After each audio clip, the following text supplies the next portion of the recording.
আজকে আমি ভাগ করছি মলন্দি মাছ দিয়া, টমেটো দিয়া, তারপরে দিয়া মানে জলপাই দিয়া। হ্যালো গাইস, আসসালামু আলাইকুম।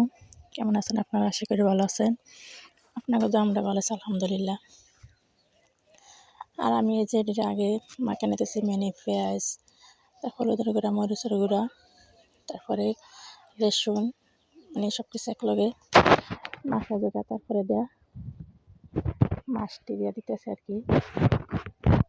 আর এই মাছটা এইভাবে খেলে আমার তো অনেক পছন্দ হয়। এই মাছটা এইভাবে খেলে অনেক ভালো লাগে। মানে এটা মলন্দি মাছ, কার এলাকায় কী মাছ তা তো জানি না। আমাকে এদিকে বলে মলন্দি মাছ, আমার এলাকায় বলে মরলা মাছ। যেটা মাখানোর পরে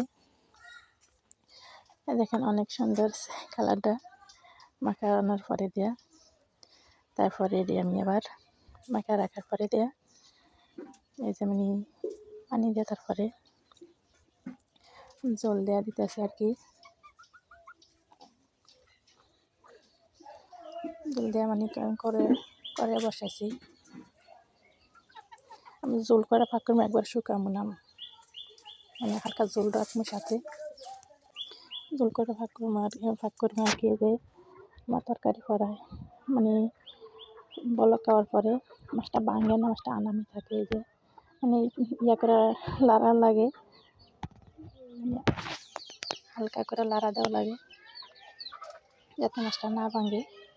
তারপরে এই যে তরকারি আমার করা হয়েছে, সাথে আমি ধনিয়া পাতা দিয়ে দিছি। আর এদিকে আজান দিতেছে, জফর রক্ত হয়েছে গা। আমি যখন বয়স করতেছি,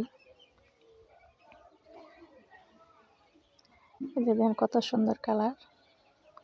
এখন আমি পাতিলা বাইরে নেব, আর এক পাতিলা নেগে আর কি। সবটি মাছ একেবারে অনেক সুন্দর আছে, আস্তে আস্তে আছে, কোনো ভাঙে নাই, কিছু নাই। তো দেখছেন এর সাথে জলফি দিছি, যেটা দেখাই নাই। জলফিটা আমার ডিপও ছিল, ডিপের থেকে নামাই দিছি। বাস খাইতে অনেক ভালো লাগছে, টক লাগছে। ভালো থাকুন আপনারা সবাই, আল্লাহ হাফেজ।